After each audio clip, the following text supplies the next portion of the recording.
Seit einigen Jahren wohnt am Rande der Rheingau-Gemeinde Hallgarten, in der Nachbarschaft anderer bekannter Künstler, eine junge Opernsängerin, die von sich sagen kann, die höchste Stufe internationalen Ruhms erreicht zu haben: Anneliese Rothenberger.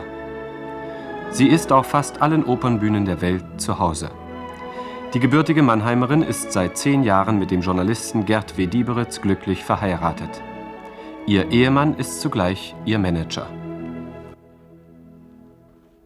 Die Karriere der charmanten Sopranistin begann eigentlich schon in der Obertertia in Mannheim. Während einer Abschlussfeier sang Anneliese Rothenberger eine Arie aus Händels Oratorium Der Messias.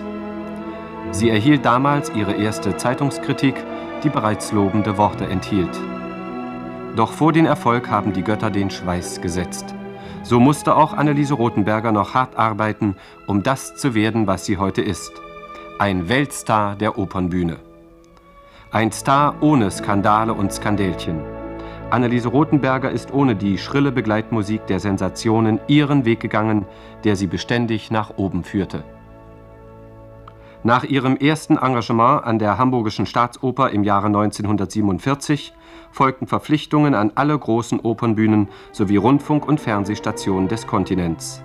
Doch auch jenseits des großen Teiches kennt man die Künstlerin. An der Metropolitan Opera in New York sang sie in der Arabella von Richard Strauss.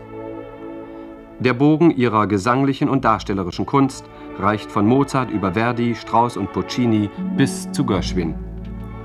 Die wenigen Stunden, die die Sopranistin in ihrem Hallgartener Heim verbringen kann, gehören neben dem Rollenstudium einer anderen musischen Begabung: der Malerei. Und diese Ölgemälde können sich durchaus sehen lassen.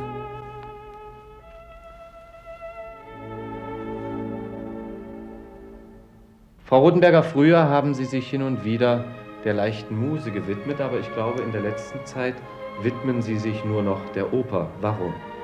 Das hat eigentlich nur den einen Grund, dass ich jetzt sehr viel weniger Zeit habe, an Radiostationen Aufnahmen zu machen. Denn da war ich immer eigentlich in erster Linie gefragt für Operettenaufnahmen. Für klassische Operette? Für klassische Operette. Johann Strauss und Lehár zählt ja auch dazu und all diese Dinge. Ja. Und seit ungefähr 4 oder 5 Jahren habe ich so viel in der Oper zu tun und bekomme so wenig Urlaub von den 2 Opernhäusern, an denen ich singe, dass das sehr selten möglich ist. Und das, was man heute noch an Aufnahmen von mir hört, ist meistens über 10 Jahre alt. Sie singen nicht nur in Deutschland, Sie singen in ganz Europa. Ja, Sie singen sogar in Amerika. Vor 3 Jahren war Ihr erstes Engagement an der Met. Ja, das Womit Debüt.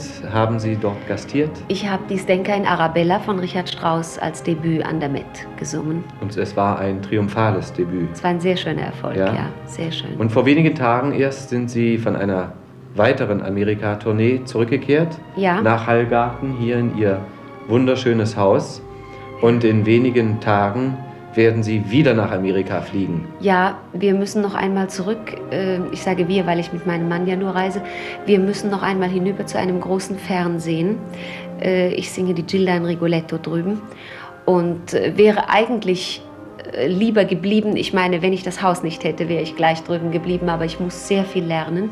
Ich habe diese Rolle in der Originalsprache lernen müssen für das Fernsehen, also in Italienisch. Und das können wir hier in dieser Ruhe ja viel besser als in New York. Wir haben ja das Glück, dass Sie hier in Hessen wohnen. Und es ist etwas eigenartig, aber immerhin, es ist die Tatsache, dass Sie bisher noch nicht in Hessen gastiert und gesungen haben. Aber Karfreitag werden Sie zum ersten Mal, wie Sie mir vorhin erzählt haben, in Wiesbaden Ja, da freue ich gastieren. mich sehr drauf. Ich werde am Karfreitag die Schöpfung von Haydn singen in Wiesbaden im Kurhaus und am Tag darauf die Konstanze in der Entführung aus dem Serail im Theater. Dankeschön. Sie gaben mir eben schon das Stichwort Liederabend. Genauso berühmt wie Sie als Opernsängerin sind Sie auch als Liedersängerin. Und speziell in Amerika waren Sie ja wohl die erste deutsche Sängerin, die einen Liederabend gegeben hat. Ich muss schnell sagen, nicht die erste deutsche Sängerin, sagen wir nach dem Kriege. Aber Ja. seit Elisabeth Schumann die erste. Und das ist immerhin ein himmlisches Vorbild. Aber das liegt, glaube ich, 30 Jahre zurück, dass Frau Schumann rüber ist.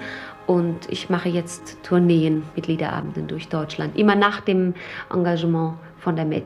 Und was singen Sie da an solchen Liederabenden? Da singe ich gemischte Gruppen von Schubert, Schumann, Wolf, Richard Strauss und Johannes Brahms. Und Johannes Brahms ist auch der Komponist des Liedes, das uns Anneliese Rothenberger zum Abschied sang.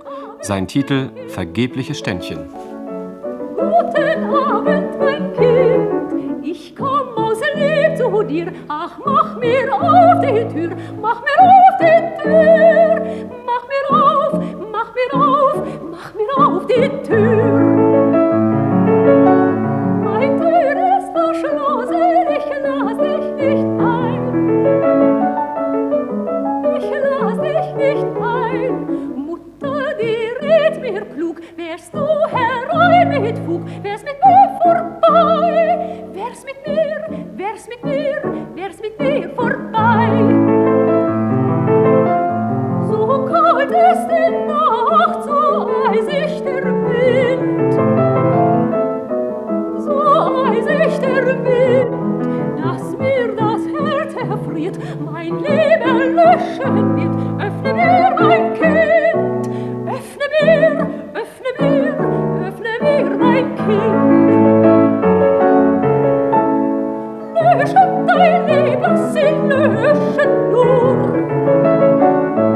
lass sie löschen nur, löschet sie immerzu, geh heim zum Bett zur Ruhe. Gute Nacht, mein Knab, gute Nacht, gute Nacht, gute Nacht, mein Knab.